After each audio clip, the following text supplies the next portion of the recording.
We're back and better, and today we're doing a Q&A. A lot's happened in my life recently, so I thought I'd update you all. I got my questions to my Instagram, which is @Elisabeth_XO, if you want to follow that. And yeah, let's get straight into it. Tips for dealing with a breakup, please. Okay, look. There's no sane way to deal with a breakup, and you can hear that from me first. If you guys have any tips down below, let me know because I'm struggling. How do you motivate yourself for a workout? On a real, just go there. Don't even think about it, just go to the gym. When you're there, you have no choice. What has been the best year of your life? 2019? Unbeatable. Everything about it was incredible. 2019 was the year before everything went to shit. I didn't even realise it. You did live life to the fullest, but you had no idea a storm was coming. How to deal with bitchy friends? You don't. You confront them and you tell them how it is. If you're not a confrontational person, you have to become confrontational because you know what? That's the only way that they learn. And if you're the quiet one in the group and you pipe up, oh, they're gonna be shocked. But if they're bitchy 24/7, find yourself some new friends. Not fucking worth the time. Do you want to get back into a relationship? Not anytime soon. You know what? I'm chill doing me and I'm gonna do me. Yeah, and also not willing to go through heartbreak again. No thanks. Do you consider yourself happy in this moment in time? I just cry myself to sleep every night. I would consider myself happy, but I also consider myself distracted. I'm very good at shoving my feelings away. Back of the mind, and then it all like piles on top of each other, and then I just fucking crash and burn. So I'm waiting for that day. Hasn't come yet, but it's gonna come. But so far, yeah, I'm living life. You know, I feel like I'm the most content. No, definitely lied just then. Don't feel the most content I've ever felt. But I feel the most accomplished and most proud of myself. Let's just say that. Where is your favourite place you've ever been on holiday? I'm not gonna lie, Bali. Bali tops every single place I've ever been to in my whole entire life. I don't know what it is, it's just different air, different way of life, and just different breathing. Genuinely, I think I just breathe different there. And if you're a gap year student and you wanna go somewhere where you wanna like explore, Bali. Why choose Ed over Kami? That's embarrassing. Can we just get one thing straight? I've never met the guy, I've never got with the guy, and I will never get with the guy. It's all bullshit, not getting with Ed Matthews, no fucking thanks. What's your screen time? My daily average is 6 hours and 25 minutes. It's down 17% from last week. What the fuck? Well done, Kate. What the fuck is that? Yes, get it, H&M parcel, babes. Okay, anyways, biggest ick. You know when boys like want to say something ballsy and they say it but they mutter underneath their breath, and then like you say like what? Because you obviously didn't hear them because they're literally whispering, and then they're like, oh, no, nothing. They like giggle to themselves. Shut up. Have some balls and just say it. Massive ick. It's even just an ick in general. Like even like a friend of mine and like mutters underneath their breath. Say it with chest. No one cares. Life is way too short for that. If you could have changed one thing in the last year, what would it be and why? Change a lot, let's just say that. I would change my confidence levels. I'd make myself the boss ass bitch I'm meant to be. I just want to know why, Kate, you didn't stand up for yourself more, or even be like more confrontational. You got walked all over all year. In your opinion, what's the hardest thing to cope with after a breakup? Well, I would say I'm kind of an anomaly because I literally had my whole entire relationship online, so the hardest thing I'd probably say is still having someone who's active on social media and always seeing their stuff. Best way to get a guy's attention in the club, just twerk on him. Just throw that ass in a circle and then see what happens.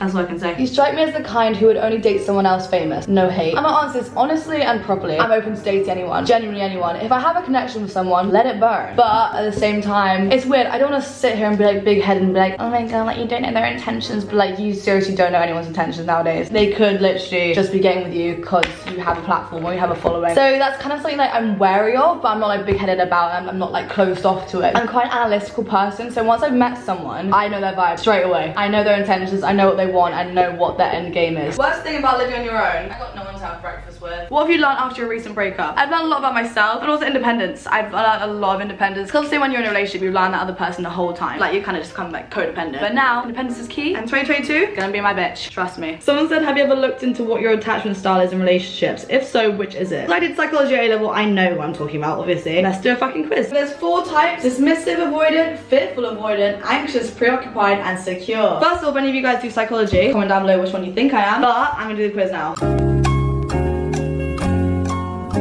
Oh, what? My attachment style is anxious, preoccupied. Great. Maybe one of your parents was supportive but wasn't around as much, or maybe they were present physically but weren't able to relate to you well or understand your needs. Well, my dad does live in China, so makes sense. Either way, when that happens, this can leave children feeling abandoned. As an adult, you may make up for this by people pleasing.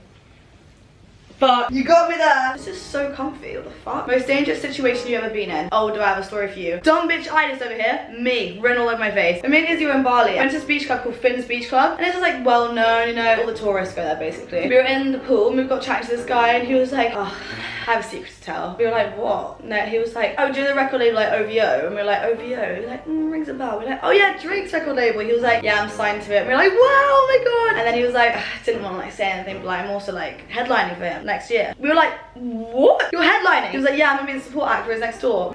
How is this randomly talking to this guy in Bali in Finnish Beach Club on the fucking beach, like in Bali, like, and this guy's headlining for Drake. Young, dumb, naive, can I just say? He was like, oh, you know, I can literally hook you up with some tickets next year if you want. Backstage, VIP, you can meet Drake, and we were like, obviously. Just give me like your details, you know, like Instagram handle, you know, email, and we were like, yeah, fuck it, go on there. Didn't ask for a number or anything, and this is where it gets weird. He was basically, yeah, by the way, me and my record label are gonna like have like a party later, and like we can get you like chauffeured there, so we can have like a little party or whatever, and we were like, oh yeah, fun, like sounds amazing. Expecting to be like a massive party. And he was like, okay, well, I'll text you later. So basically he left, and then after that, me and Izzy were like, too good to be true. Very sus, obviously. Idiots. Oh, I missed out a vital piece of information. Basically, the guy said that he performed at Finn's Beach Club the day before. We basically went to the reception, we were like, oh, by the way, was there like a guy who performed here yesterday called blah, blah, blah. I genuinely can't remember what his name was, but it was something childish. And the woman was like, no, yesterday there was actually like a woman performer. We were like, oh, fucking hell, we've been scammed. And we were like, oh, maybe he just got it wrong. Maybe she got it wrong. Don't know. Anyways, went back to our hostel. Then I get an email from him. An email! And he's like, hey, so you wanna pull up? You're like, this is the address. We'll send a chauffeur service to you. I mean, is you were like, YOLO. You know, it's a gap year thing. Fuck it, we'll go. We start replying, be like, yeah, sure. And then basically he was like, the chauffeur can't get to your hostel. It's like too like rogue area. And we were like, no, it's not. It's kind of like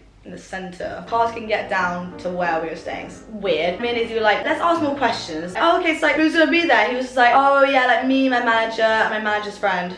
So there's gonna be 5 of us. We could have got killed. We genuinely could have got killed. Like, I fear for Kate, who was another parallel life, who went to that party because she was dead. She was genuinely dead in the ditch. Like, that would have been fucking dreadful. So yeah, so me and Izzy kind of weighed up the options. We were like, actually, no, we're too tired. And also, like, it is a bit sketch. But first and foremost, we were just like, oh yeah, we're too tired. Not even that it was too sketch.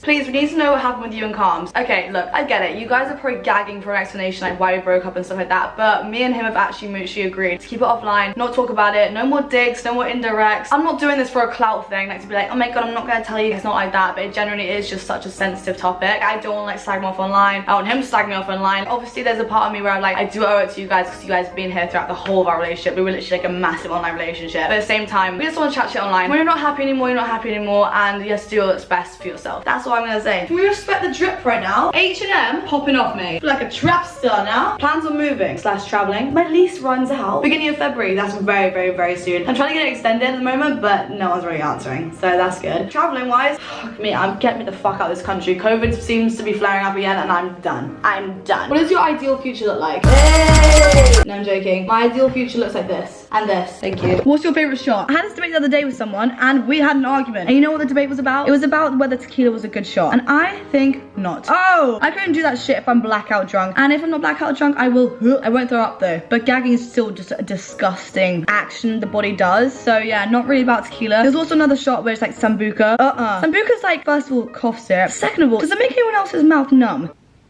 It makes my mouth so numb that I literally can't feel it for like the next 20 minutes. It's not really a vibe. I kind of do want to like be able to feel my tongue. Third one, Jaeger bomb. A Jaeger bomb is always the best. Whenever I do too many Jaeger bombs, I literally like have like heart palpitations in the morning. It's not fun. I generally feel strain on my heart, and that's not very good. So basically my go-to safe shot is definitely vodka, and I stand by that. How's the single life going? I'm lonely. You know what? I need a nighttime boyfriend, because during the day I'm being a boss ass bitch, heartless, doing my own thing, striving to get to my goals. Then at night I get so needy. So nighttime boyfriend applications are now open in my DMs. So yeah, let me know. I'm joking, I'm not that desperate, because I don't chase, I attract. That was so cringe. If you were a vegetable, what would you be? I feel like I give like very much like sugar snap energy. Have you ever had a sugar snap? Yeah, because like they're sweet, like sugar, you know, but then once you bite into them, I snap and I bite. Bitch, never cross me. Do you ever feel a type of pressure to act a certain way on your TikTok, Instagram, or YouTube? I'm not gonna lie, yes. And you know the reason why? It's because everyone's so sensitive. Right, Big Ted? What the fuck I look like? He agrees. I'm a very sarcastic girl, and sometimes my sarcasm, for some people, they don't understand it and they think I'm being serious, and it's really hard to come across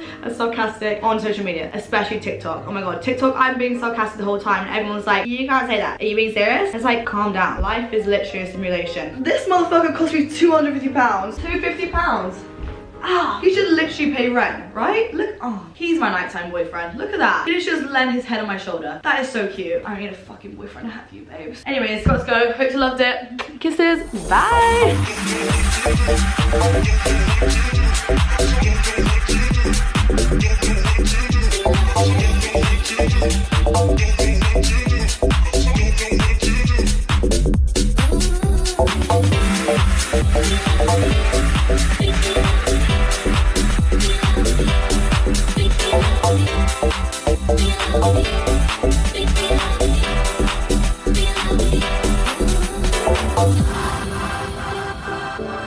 Bye.